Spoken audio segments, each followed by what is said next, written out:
Yo, what's poppin', fam bam? Welcome back to the channel. Welcome back to some more lit installs, guys. I got some super good news, guys. Today we are going to be doing our first mod on the iS300. Really excited, guys.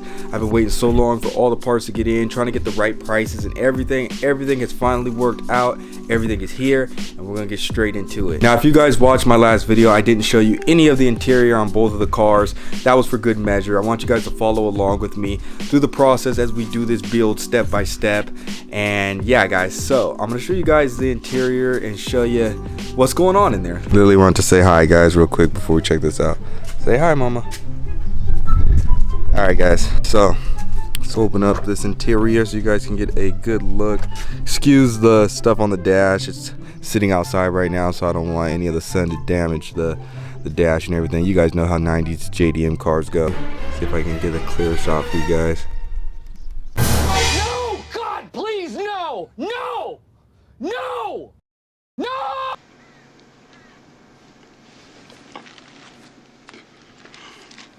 So yeah, as you guys can see, this is an auto tragic, guys, so we definitely need to get that up out of here. And all this right here is pretty much the stuff that is going to take care of that for us. We got our W55 tranny, we got our OEM iS300 drive shaft, we have a stage 1 clutch right there, we have a BRZ diff, guys, so we're gonna swap out pretty much everything on the whole drivetrain and everything. So those are the parts we picked up, guys. That's everything, pretty much everything I believe that you need to do this install. Unfortunately, I can't do this all in one day how I wish I could, but I just don't have the time to do it. So I'm gonna do it in steps. We're gonna do this in a series, guys. So if you guys are looking to do the swap, hopefully I can show you guys some things. Hopefully you can see everything you need to get before you get started on this. Hopefully it helps you out. And feel free to reach out to me if you need anything, or you need to know anything, or just curious about something. Feel free to reach out to me. I'll try to help you out to the best of my abilities. But yeah, guys, so today, since I can't do everything, do the first step, or the beginning step if you want to call it that, which is installing the master cylinder and the clutch pedal. So with this swap, I tried to stay as much OEM as I could, just because it fits better and you don't have to modify and do much stuff. So I got an OEM master cylinder. I heard you can also use the silica master cylinder if you're looking for that, but I'm not too sure which year. I'll try to look it up and post it somewhere in this video. But in the odd case that you are not able to find most of the little intricate parts, try to go to this website called Excessive. Many of you probably know already what I'm talking about. The site is called Excessive. They have a lot of stuff for JZX100, iS300s, and all that other stuff to help you with the swap. And yeah, you should be good there. So the next thing you're gonna need in this install is going to be the clutch pedal. You can buy the OEM clutch pedal. That was pretty much the only thing I didn't go OEM with, just because you have to take the brake down. You guys know things can get pretty rough taking things apart and trying to put it back together.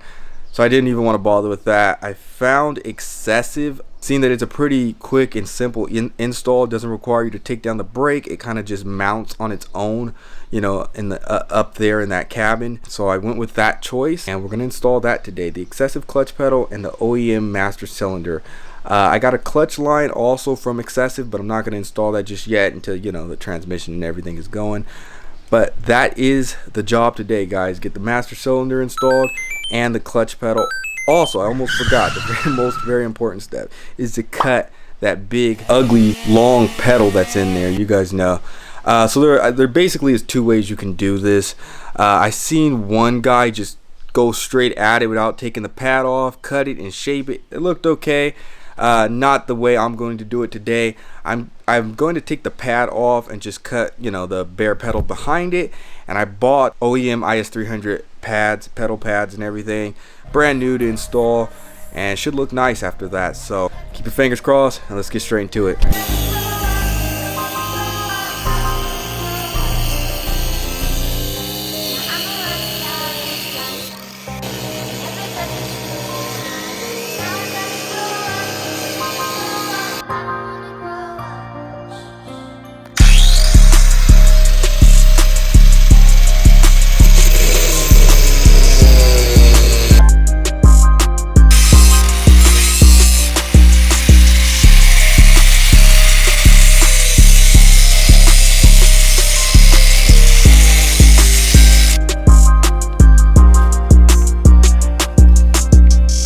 Alright guys, pedal is officially cut and in. Looks good, just gotta get that third pedal in there. Alright, so now that the pedal's installed, we're gonna start installing the master cylinder right here. Right in here.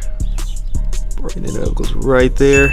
Start assembling it so I can connect to the pedal. Alright guys, so I'm gonna move some stuff around in my engine bay just because I can't get to the firewall completely with the drill and everything. It's kind of, you know, bulky, whatever. So I'm going to move some stuff. This might not apply to many of you that, you know, still have the 2J in there, and even if you do have a swap, yours might be slightly different. But yeah, so we're gonna move some stuff around. Luckily today my dad has brought his drill with him so we can get some work done. I do not have one. I'm currently in the market, so if you guys do know a good drill brand I should get, let me know in the comments below, and let's get to it.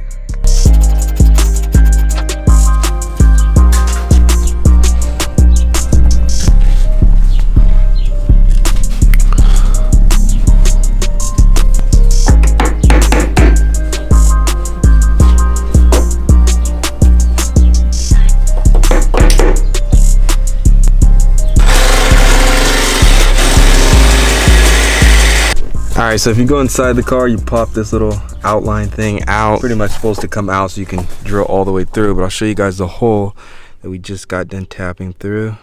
There it is, right there. So we have access through now. Let's get the master cylinder through and see if we can get it bolted. Alright guys, so the master cylinder is in. We don't have it mounted, just sitting there right now. You guys can see a little bit better. You guys probably can't see it because it's so dark down here, but this is the view from the interior. And yeah, everything is in. We just need to mount the pedal now. Get that.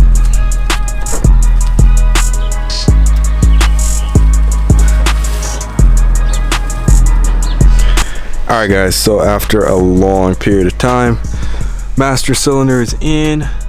On this side, let me show you guys the inside. Oh, we have a third pedal, guys. There she is. Let me get you some light. And there you have it, guys. Got it all mounted in. And here's a quick tip. You guys want to get this done, make sure you get you some little people to help you, because you're definitely like only fitting one hand in here, guys, like no cap. It's super crazy how much limited space you have in this area, guys, but we got it done. I'm sorry if you guys need tips. I'm gonna link the video, like I said, to a really good install video on this. I want to kind of move away from install videos and just show you guys progression videos, but you know, if you guys do need some tips or little steps on how to do it, definitely feel free to reach out to me and I'll try to get you guys some tips or show you how I did it myself. But yeah guys, third pedal is in, guys. The first step to this saga is completed. Just got to get this monstrosity out. Yeah, but that's it, guys. So if you guys enjoyed this video, go ahead and smash that like button up for me one time. Hit the subscribe button if you haven't, because we got some super cool builds going on here. Celica, I got some cool stuff to share with you guys on that, so stay tuned. Yeah guys, that's it. I'm out. Peace.